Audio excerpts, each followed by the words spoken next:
So how excited are you for this upcoming school year? Well, we're coming off of a very successful school year academic wise.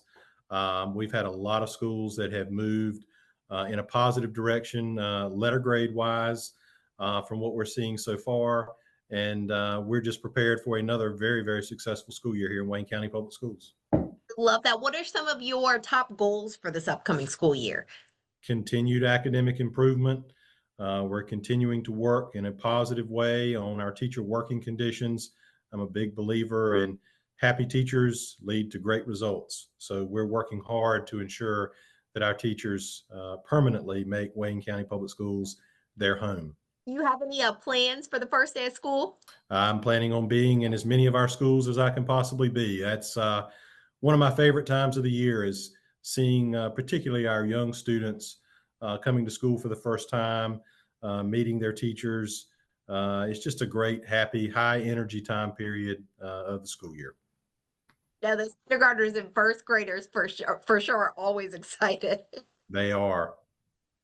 Do you have any new programs that are taking place for this upcoming school year? Not any in particular. We've had very successful partnerships with different community organizations that are very good to our school system and giving back through various lunch buddy programs, tutorial programs that we offer both during the school day and after school. But in terms of new programming, none specific for this academic year. Gotcha. I want to talk with you about the cell phone policy because I know a lot of school districts are either updating or changing their policies. Have you Sure. guys made any changes for this upcoming school year? Not as of yet. We already had in place a no cell phone policy in terms of use by students and staff during the instructional day. The expectation is our teachers are teaching from bell to bell, and we expect our students to be engaged in the lesson. Now, there are, exceptions, obviously, if teachers, invite students for a particular lesson or activity that lends itself to cell phone use or visibility to do that. But the expectation is that we want our students focused on what they're there for in school for teaching and learning to take place.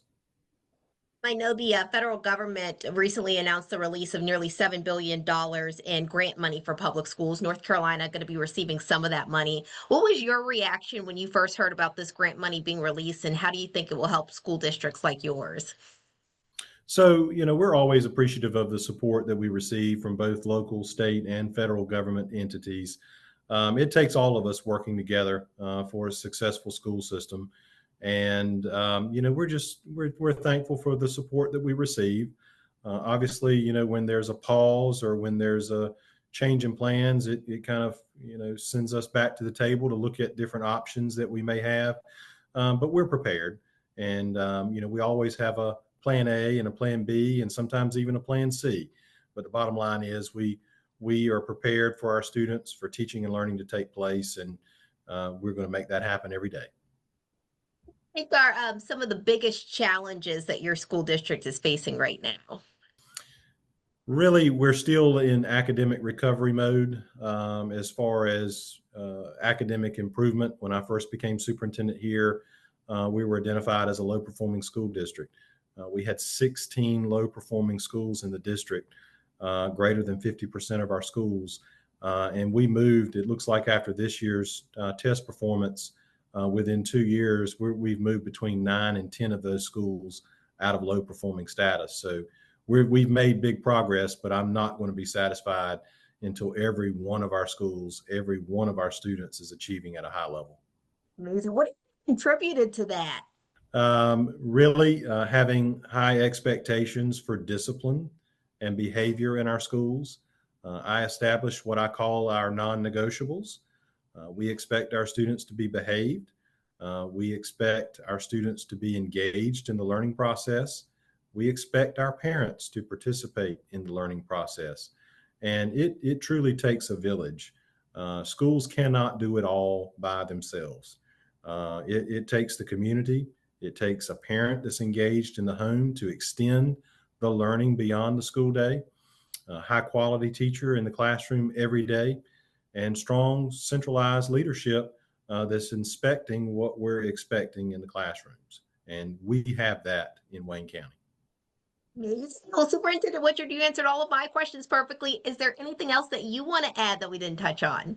No, we're just excited. Again, as I mentioned earlier, it's a great time of the year when schools are starting back. It's a chance for kind of a reset in some ways of correcting things that we saw last year and making things better as we move forward. We're a continuous improvement district, and we've made great strides, and we're going to continue to do that because at the end of the day, it's about every student and doing what's best for children, and we do that. Amazing. Well, before I let you go, I want to go into the next part of our interview called Superintendent Spotlight. We're really trying to get to know our superintendents better. So I want to ask you 5 questions. They're super easy, I promise. Okay. First question, what made you want to get into education? My family had been in education. My mom was in education. My grandmother was in education. My uncle was my high school principal. I had always been around education growing up. I've actually been a school board member before in my home county over in Pitt County. I've done a lot of various different aspects in education, and I guess you could say it just runs in the blood. I enjoy it. Yes. What was that like having your uncle as your high school principal? Very tough. I bet you never wanted to end up in his office at all. Exactly. All right, my next question, coffee, tea, or soda? What can't you live without? Probably coffee.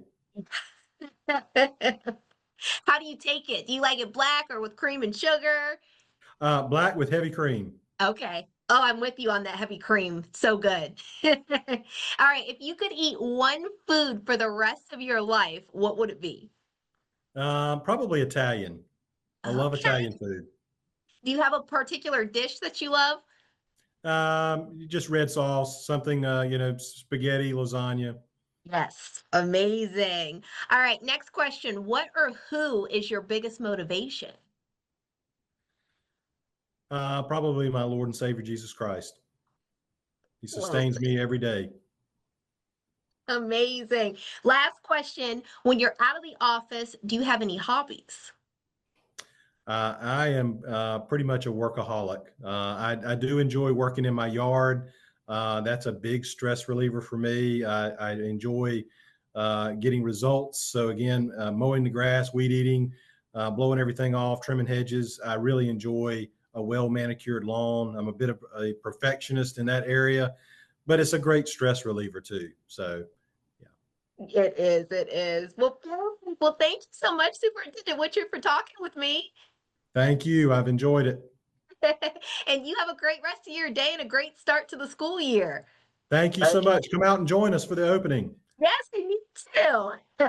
All right. We'll Take talk care. to you later. Bye. All right. Bye-bye.